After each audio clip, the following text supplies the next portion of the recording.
What's going on, guys? What's cracking? Drinking me a Red Bull right now.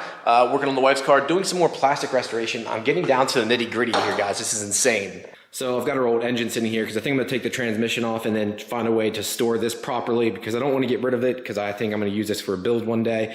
But the transmission hanging off, this automatic trans, I really have no use for. So I want to yank that off, take these lines off, and just make it easier so I can store it somewhere because right now with it hanging like that, it just makes it a pain. I can set the engine further back on this cart too, and it's literally bowing in this cart because of the extra weight. I think it's only rated for 600 pounds, so it's maxing it out right now. So I figure get the trans off, do all that, and give me a little bit more room.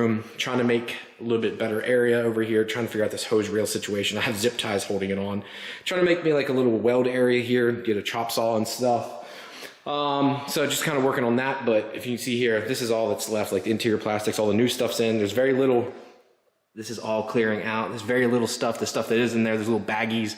A lot of that's Red Horse parts, so realistically and that's not for it, that's random rotors and stuff. So pretty much these plastics here, and those boxes don't count either, so there's not much left. But what I'm doing is installing these new little retainers here. So 67 921 32010. These little clips go on these trim pieces here. When you pull these off, sometimes they don't come off properly and they break. So I replaced the one here. The driver's side one, I had to replace all of them. Now I don't put this one in because if you see here, they're slotted. Slotted, slotted, slotted. This one is slotted the opposite way. Now the point of that is so it doesn't come sliding out.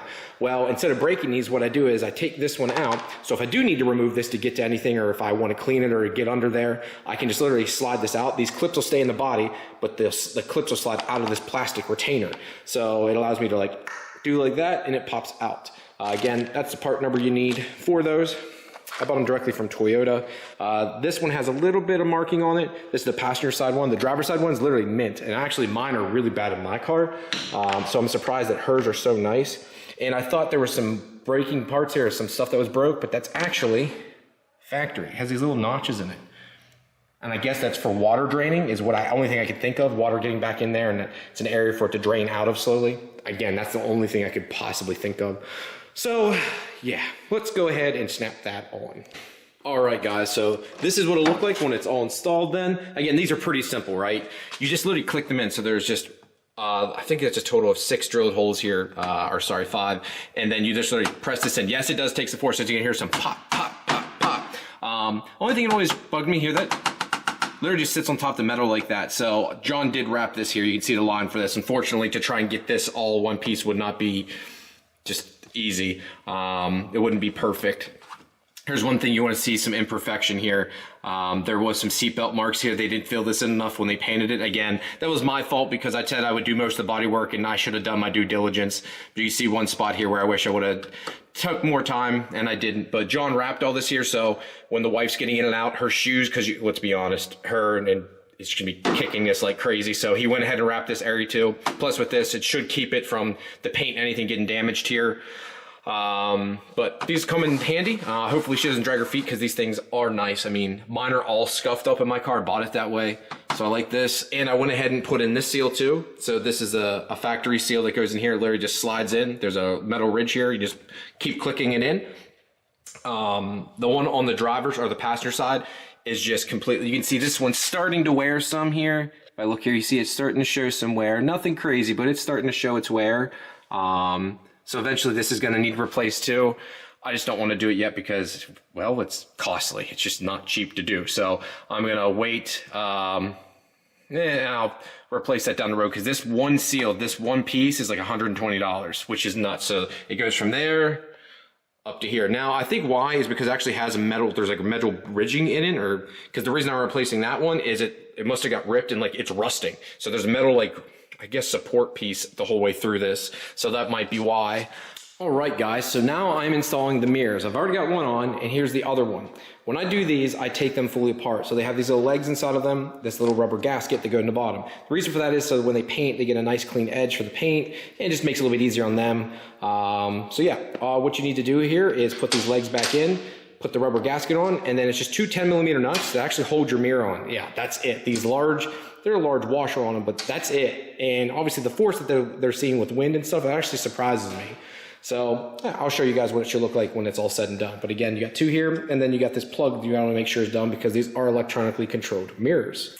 I got the mirror on here also, guys. Looks, you can see the sun coming in here and hitting it. It's washing it out, but I mean, this hasn't been wrapped yet.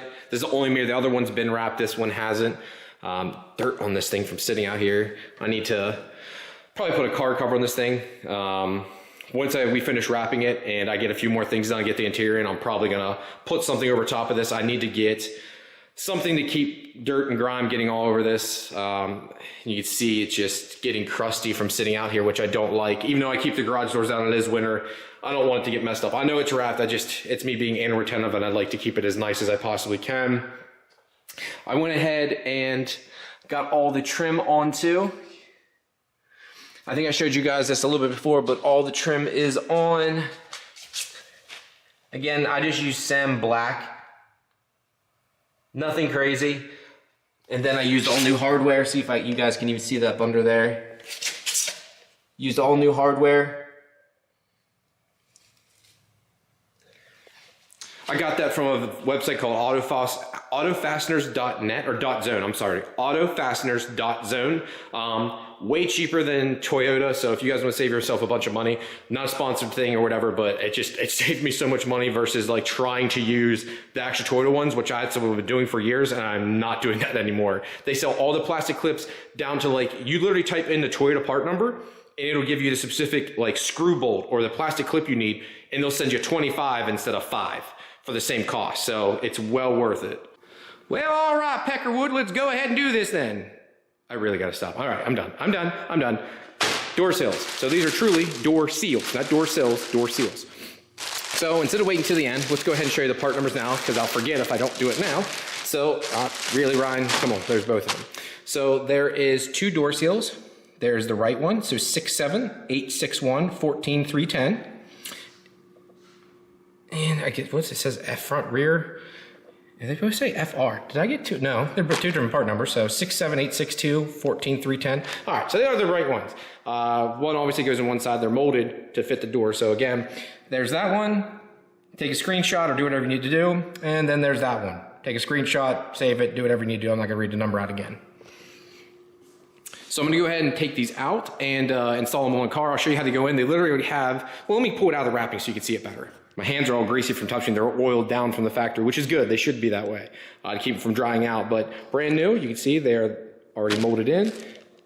Good to go. Look how greasy this is. Look at that, which is good. I want it that way. I want it to last as long as possible. So all you got to do is pop it in. You can see it has a little clips there, and all these little yellow clips. When I pulled out hers, I did my best to not break any. So I actually have all the old seals. I'm holding on to them just in case, because you know how this goes, discontinued life. So I kept all them. It has new buttle on it here. They call it buttle molding, which I just found out. Again, look how greasy all this is. But I'm gonna go ahead and pop this on. I gotta make sure which one goes where. I had to back the car back up again because I had it up on the lift there last night. I was working on the transmission lines again. I have not finished with that yet. If I pull this up here, Red Horse was kind enough to send me even more fittings, so we're doing even more stuff now. Decided I wanted this to look better for the blow-off valve. I wanted to do like the banjo bolt style. I had a 90-degree fitting on it, didn't really like it, but that'll be a totally different video, and that's going to be for my car. So yeah, definitely a totally different episode, but yeah, more fittings from Red Horse. Can't thank these guys enough. I mean, you guys know how expensive these are. I'm very open and honest.